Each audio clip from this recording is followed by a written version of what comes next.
Ανεβαίνει τη ράμπα λοιπόν ο Γιώργος Παπαδημητρόπουλος με το νούμερο 84, το δεύτερο βραβείο. Το δεύτερο βραβείο λοιπόν.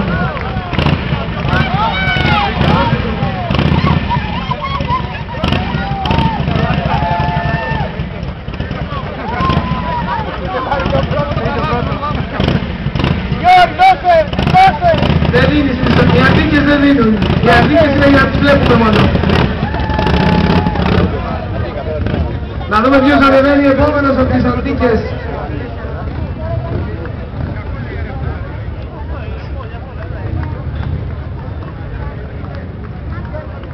Οι αντίκες είναι παλιές μοτοσυκλέτες, μπορεί να είναι και του 50, μπορεί να είναι και του 40, που κάποιοι με πολύ νεράκι τις έχουν επιμεληθεί, τις έχουν αναπαλαιώσει. Εδώ ανεβαίνει λοιπόν πρώτος ο Μπένο Άμορ με το νούμερο 41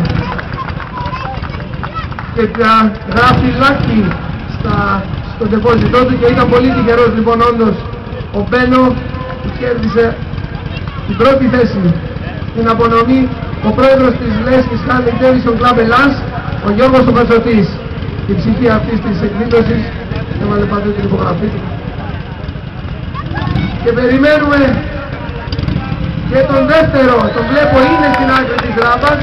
Ελάτε λίγο πιο πίσω, Γιώργο. Ελάτε λίγο πιο πίσω. Και ανεβαίνει ο τρίτος για αυτή την κατηγορία, ο Σόλον Μόλκο, με το νούμερο 100.